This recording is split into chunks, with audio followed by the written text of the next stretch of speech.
When I was off on my week in exile over on Rumble, we went through a New York Times opinion piece. It was about the lack of critical thinking and why that's such a good thing. But this asshole here, Charles M. Blow, he is treading on a topic that I covered a couple of days ago, briefly, when they decided I don't even know who they is, but Dr. Seuss, the undercover commie, the cabal of influential individuals, can we call them that? Good enough.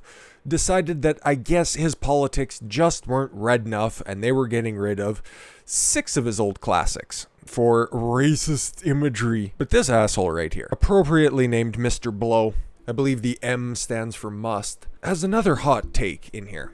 And we're going to go through the first couple of paragraphs because it's a lot more nefarious than it comes off. Because you might think that, hey, this is just a New York Times opinion piece. Who gives a shit? Nobody gives them any credence anymore. Any sort of authority or any reverence that they once had in popular culture is long out the window. And they are just another wailing wall for leftists to come to and have their biases reconfirmed. But just like The Atlantic, whenever they publish something stupid, it always has the ear of those in charge, okay? When Trump was in charge, he would look, it's like the New York Times, all they post is crap. It's garbage. Some of my people come up to me and say, hey, Donald, have you seen this? And I said, no, I don't have much time for that type of tabloid journalism, all that fake news. But it's all of these people who aren't charismatic enough to get in front of a camera and think that their words are something worth a hill of beans. They get the opportunity to write a guest column for the fucking withering New York Times push there. A less than stellar narrative, shall we say. Because, yeah, we're going to get into this. As a child, I was led to believe that blackness was inferior. Wait a minute, I thought this was about Dr. Seuss. Okay, this guy has an agenda. I understand. And I was not alone. The black society into which I was born was riddled with these beliefs. Well, that sounds like a mindset problem, and it's not so much being a black society problem, but okay, if that's what you want to push, be my guest, I suppose. It wasn't something that most, if any, would articulate in that way. No, it was just white devil, right? Let alone knowingly propagate. Rather, it was in the air. Yes, racism is everywhere. Could you imagine being such a paranoid moron that you think that no matter what you do, it's never going to be good enough? Or just having such a inferiority complex that you just look at somebody like Dr. Seuss and all of a sudden you start to get riled up because, god damn it, doesn't matter how much I try, I'll just never be white. It's absurd. I can name you countless thought leaders in the world who aren't white, who are Asian, who are black, who are Latinos. And you know how they got there? By changing their perception, by not listening to idiots and people who don't want what's best for them, by constantly telling them, oh, you'll never achieve that because you ain't shit. Like, you know what, if you strive and you hone your craft, maybe you'll be able to, write for a prestigious or once prestigious outlet. Oh, wait a minute. I had been trained in it, bathed in it, born in it. I survived in it. I was molded by it.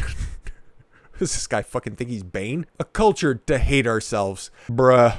It happened for children in the most inauspicious of ways. It was relayed through our toys and dolls, cartoons and children's shows, fairy tales and children's books. While everybody was mocking Anita Sarkeesian for making that everything is sexist, everything is racist, and you have to point it out. Most people were laughing at that, but this dude was taking notes. At every turn, at every moment, I was being baptized in the narrative that everything white was good, right, noble, and beautiful, and everything black was the opposite. Was your white mother and white father telling you that everything was great about being white? Oh no, that was your own community telling you everything was bad that was black.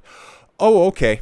Go figure. That's why I'm so vocal in my support of the nuclear family. Have a strong father figure. I would bet money that this guy comes from a single household. I'm just going to throw that out there. That's just my opinion. The first book I bought was a children's book about Job from the Bible. Oh, Job, sorry.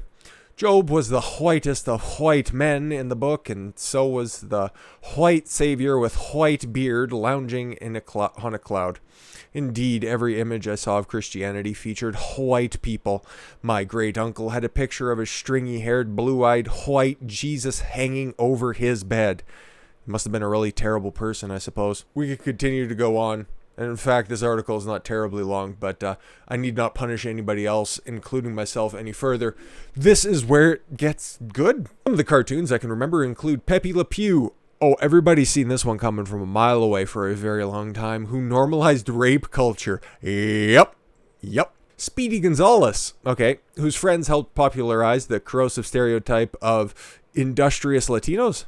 Oh, of the drunk and lethargic Mexicans. Wait a minute, I thought Speedy Gonzalez, the central character of that cartoon, was the hero of that cartoon, could show that Mexicans could accomplish a lot. But this guy's, of course, taking the negative worldview on things because that's just how he does it, and that's how he peddles his wares. And Mammy Two Shoes, I don't know that one. A heavy-set black maid who spoke in a heavy accent. Yeah, because those definitely don't exist anywhere, right? No, of course not. Maybe not in your black community, but then again, I probably have a warped perception of reality, in his opinion, from my white privilege. Not the fact that I have to invent something all the time that constantly creates me as the victim, or paints me as being the victim by mistake. Reruns were a fixture of the pre-cable days. This is the first accurate thing he said so far. So I watched children's shows like Tarzan, about a half-naked white man in the middle of the African jungle who conquers and tames it and outwits the black people there. No. Did you also mention that he was raised by gorillas? My canonical understanding of Tarzan is quite limited to just the Disney movie, and the only person that he outwitted was Clayton, who was, if I am to use a little bit of my childhood memories for a moment, was kind of a perfect representation of British aristocrat who would hunt for game and not for sustenance. He'd have the big musket, he had the little penciled mustache, and he always talked in a upper classian type accent, and he was never ever portrayed in that film as being the good guy at any point. But again, I'm straying off the narrative that this guy thinks everything that's white is bad because he was told earlier that everything that is black is bad. I'd almost feel bad for him if he wasn't such an out-and-out racist and wrong about just about everything. So yeah, he said that Tarzan outwits the black people there, who are all portrayed as primitive, if not savage. Again, I'll yield to his representation, but speaking of the movie, I don't recall any tribes being represented in that, so whatever. I watched the old Our Gang. Yeah, it's in black and white. You don't look like you're in your 70s or 80s or on any Democratic ticket. So that shit was filmed in the context of what, the 50s and 60s? Shit's gonna be a bit outdated even if you were watching it in the 70s or 80s. In which buckwheat character summoned all the stereotypes of a pickaninny. Okay, well, let's cap this off with the final paragraph where he said, and of course I watched westerns that regularly depicted Native Americans as aggressive, bloodthirsty savages against whom valiant white men were forced to fight. In all of those old cowboys and Indians movies, yeah. Who were the aggressors in most of those instances? That was, okay, that might have been the directorial choice, fair enough.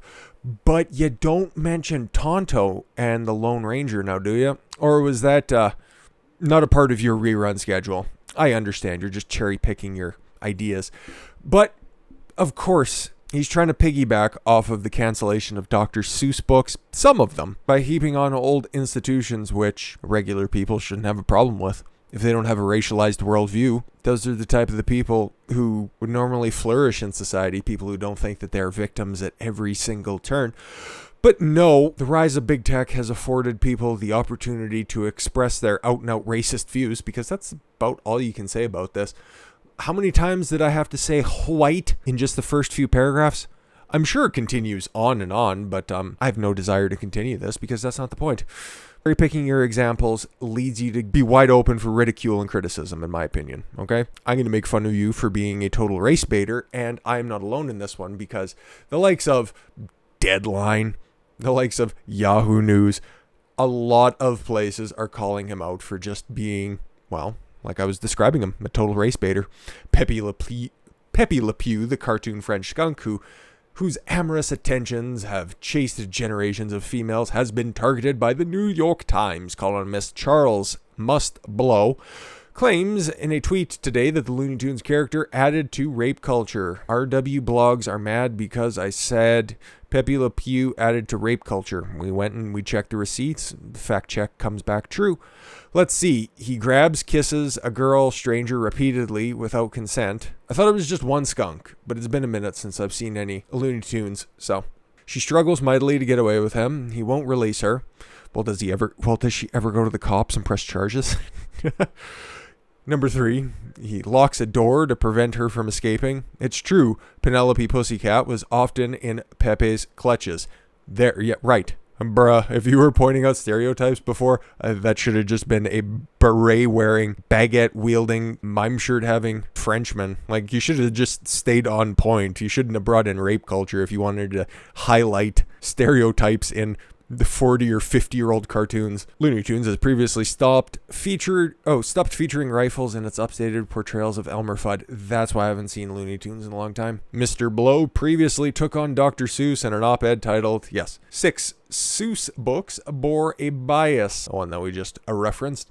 He argued that early exposure to negative imagery shapes perceptions. He mentioned Speedy Gonzalez, Mexican cartoon mouse, as one such negative. Naturally, that is where the mixed feelings on the line about Blow's take. But he is not alone in his perception. Yes, Dave Chappelle pointed out the same thing in classic routines. So guess what? He's just a hack. And more importantly, he's just a race baiter. Now, it's funny to point this stuff out. I don't want Charles M. Blow to be canceled. No. He needs to continue to write this type of schlock because it is very hilarious. And I want to see his stupid takes put on display all the time. So people like myself and others abroad can take the piss out of it because it deserves it, okay? Words, stereotypes, actions, well, not quite actions, non-offensive, non-illegal actions, there we go, allow me to clarify that for a moment, shouldn't just be needlessly tossed aside because it doesn't adhere to somebody's idea that political correctness need to rise above everything else. And what do I mean by that? Well, there is this idea right now that's running around, and I've been batting it around here and there, thinking about it, and it kind of circles back to Trump, okay? If people are looking objectively at his policies, what you see is somebody who accomplished a lot over 4 years. Okay? What are the main criticisms against Trump? Outside of Orange Man Bad and Trump derangement syndrome, obviously. No, most people will say that, I don't like the way that he talks, or the way that he puts across his message is non-presidential. It always rubbed me the wrong way. And it's like, why do you care? You should just be able to look at the empirical facts. But then you start to look at the people levying those accusations. They are people who once again fall under that big banner that they think that they need to take care of the world. Okay, and this happens on both the left and the right. They think by making the message more mainstream, make it more, mainstream acceptable, that somehow more people are just going to like it. The hyperpartisan divide is already here. And it's either you like somebody or you don't. If you're on the left, you can immediately look at somebody, use your own prejudice, and decide, just like Blow was saying earlier, if it's white, I'm immediately going to hate it, and if it's black, it's immediately acceptable. His words, not mine. So it doesn't matter how you change the message. Trying to placate to people who are always going to try to warp your messaging so it more agrees with their stance is a fool's errand, and it will only lead you to be much more self-censorious. And the moment that you start thinking about censoring your own speech and your own ideas, the easier it is for bad actors to try to infuse their ideas and their bad actions. Kind of like what's happening here as well. I know it was kind of a long way around to get to this, but reporters instructed to stop using the term pedophile in reporting about child sex abusers. So you can't call pedophiles because it might hurt somebody's feelings? We should avoid it. Unless we know he had a clinical diagnosis of pedophilia and instead use serial sexual offender / predator, or a sexual abuser of young children and young people. Why would you want to toss in a word salad when a word steak is right there? The term pedophile is very dense with connotations, and it's an accurate, concise description of somebody who is right at the top of my list of people who should be hung. By bogging yourself down with serial sexual offender of children or young people, you just sound like you have to live your life like you need to hit a word limit. it begs the question what the end game is. To me, it just seems like calling out political correctness has fallen to the wayside, and I hate it because it's kind of just changed forms a little bit, and it's starting to work its way over on the right because, like I brought up the example of Donald Trump, that was a way for people who have these authoritarian predilections express it in a way that seems agreeable, and that's how all bad ideas start. A little thing that seems agreeable that can immediately kick open the door and allow in a vast swath of terrible policies, procedures, or ideas. Now, where am I going with this? Well, you cuck the language on one side so that they can't push back against this insanity because they're so worried about delivering a message in a proper term or in a proper way that satisfies the biggest swath of the base who could give a fuck about what you are doing. They will either like you or they won't, and there's no changing those people's minds. All you need to do is stay true to yourself and don't bend the knee, because today they're asking you to stop swear, and you concede an inch by saying, okay, I'm still going to continue to do that, but I won't say cunt anymore. Okay, and then they retreat for a couple of days, and then they come for you again. Stop swearing. Okay, I'll stop saying fuck. And you see, and then that continues on and on until it's just as banal and boring as a Jake Paul video with just as much brain damage. So no, it's important to continue to call, and I can't believe I have to say this, important to call pedophiles pedophiles. It's important for assholes to continue to express their dipshitted ideas in opinion pieces because they're bad, and people can mock them, and people can tell them that they're stupid. And perhaps, maybe I'm being a little bit too hopeful, that they can one day learn from their mistakes and correct course. So yeah, that was a little unexpected detour from the regular news, but I think it is important because I am somebody who 100% believes in free speech, and it was a reason why I had to take a dip off of YouTube for a week, because I will not be compromised, nor should you. With that said, I thank you all very much for the gift of your time. I've been Don Consuelo. I want you to follow your gut and get after it. Take care, everyone.